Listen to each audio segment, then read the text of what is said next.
हिंदू मुस्लिम दोनों को बर्बाद करते हैं। बनारसी साड़ी नाम से बनारसी है, आती है आजकल गुजरात से। एक पुराना गाना है ना, तुम ही ने दर्द दिया है तुम ही दवा देना। पूरी उम्मीद है कि इस बार वाराणसी की जनता दवाई भी वही देगी, इनको हराएगी।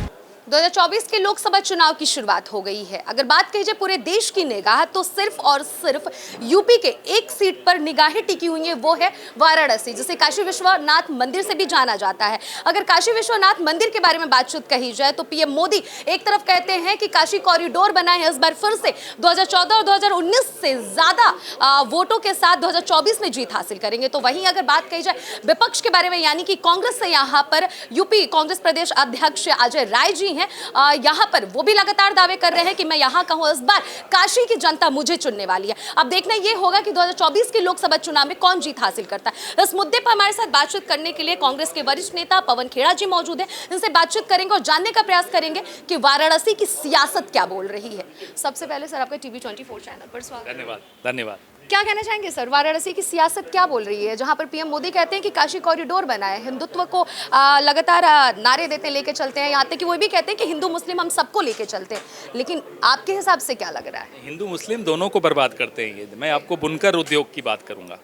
वीवर हिंदू भी है, मुसलमान भी है। आज वाराणसी के वीवर्स की क्या हालत है।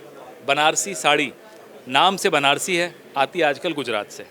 यहाँ जीएसटी बढ़ा दिया, यहाँ उनको तबाह कर दिया। इसलिए मोदी जी एक बात तो ठीक कहते हैं कि हिंदू मुस्लिम दोनों को बराबरी ढंग से तबाह करते हैं। वो इसमें कहीं कोई भेद नहीं रखते। वो लेके चलते हैं, बोलते हैं लेके चल के डुबो देते हैं दोनों को। यही किया उन्होंने यहाँ। बेरोजगारी हिंदुओं में भी है, मुसलमानों में भी बढ़ रही है, दोनों में बढ़ रही है। मोदी जी ने यहाँ जो वादे किए थे, रिवर, वीवर और सीवर, आप तीनों देख लीजिए स्थिति, आपको जवाब मिल जाएगा।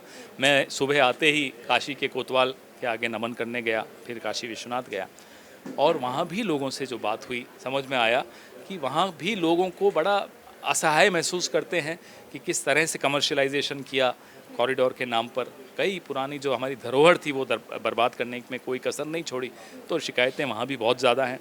बहरहाल हम सब आए हैं वाराणसी, आग्रह करने वाराणसी की जनता से। एक पुराना गाना है ना, तुम ही ने दर्द दिया है तुम ही दवा देना।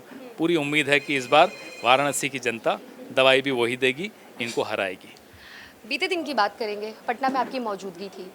वहाँ पर आपने एक जो लाइन कहा है वो कहा है दरअसल कि देश के प्रधानमंत्री को इलाज की बेहद ज़रूरत है, और साथ ही साथ आपने अमित शाह को भी बोला कि ये प्रधानमंत्री और अमित शाह डरते हैं बिहार के पटना में आने से। क्या कुछ कहना चाहेंगे? जिस तरह की भाषा का वो इस्तेमाल कर रहे हैं, विपक्ष के लिए कहना कि वो मुजरा कर रहे हैं, और फिर कहना मंगलसूत्र छीन लेंगे, मुसलमानों को आरक्षण, ये अजीब सी बातें हैं।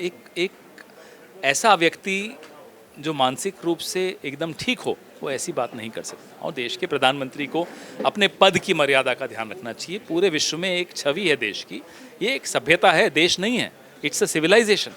अब इस सभ्यता में आपको मौका मिला, 10 साल आप प्रधानमंत्री हो, उसके बाद आपके मुंह से ऐसे शब्द निकलें कि मुजरा कर रहा है विपक्ष, तो आप बताइए, इलाज की आवश्यकता तो है। 30 लाख रोजगार देने का वादा कर रही है कांग्रेस। विपक्ष मतलब एनडीए गठबंधन ये कह रहा है कि झूठे हैं वादे, जुमले हैं। अगर विपक्ष यानी इंडिया गठबंधन जीतता है तो देश बर्बाद हो जाएगा। ये 30 लाख तो खाली पद पड़े हैं। तेजस्वी जी ने कितने कम समय में बिहार में रोजगार दिया या नहीं दिया? अगर नीयत सही हो तो दिया जा सकता है। आपकी नीयत सिर्फ आपके दोस्तों को उपकृत करने की है। 16 लाख करोड़ आपने उनके माफ़ कर दिए, हो गया ना, कर दिए ना माफ़। लेकिन यही काम अगर आप नौजवानों के लिए करते, बेरोज़गार नौजवानों के लिए करते, उनको नौकरी देने के लिए कुछ नए उद्योग स्थापित करते, या लघु उद्योगों को तबाह न करते, तो ये संभव था। अजय राय जी से, वाराणसी से क्या उम्मीद रख रहे हैं? इस बार की जनता उनको किन मुद्दों पर चुनने वाली है? मतलब वाराणसी की जी बहुत ज़्यादा यहाँ लोकप्रिय हैं और लोगों के साथ खड़े रहते हैं। घर से घाट तक अजय राय जी साथ रहते हैं लोगों के। ऐसे व्यक्ति को इस बार मौका दे रही है जनता। साफ दिख रहा है कि अजय राय जी जायंट किलर बनकर निकलने वाले हैं, जीतने वाले हैं। तो ये थे हमारे साथ पवन खेड़ा जी, जिन्होंने साफ साफ शब्दों में कहा कि इस बार वाराणसी से अजय राय जी जीत हासिल कर रहे हैं। देश के प्रधानमंत्री को उन्होंने कहा कि इलाज की बेहद ही जरूरत है, क्योंकि जो अगर भाषण की बात कही जाए, जो मानसिक जिनकी हालत सही है, दिमागी हालत से, उसके बावजूद भी वो अनर्गल भाषण देते हैं, तो उनको इलाज की जरूरत है। साथ ही साथ अगर बात कही जाए तो उन्होंने कहा कि देश में 30 लाख रोजगार लेकर कांग्रेस पार्टी आ रही है और अपने वादे को पूरा करेगी। वादे जो नहीं पूरे करते वो जानते हैं और हिंदू मुस्लिम दोनों को लेकर चलते हैं लेकिन डुबो देते हैं। पवन खेड़ा जी का कहना यह है कि बीजेपी हिंदू मुस्लिम को लेकर चलती है लेकिन डुबो देती है। कैमरा पर्सन हर्ष के साथ अनन्या मिश्रा, टीवी 24 वाराणसी।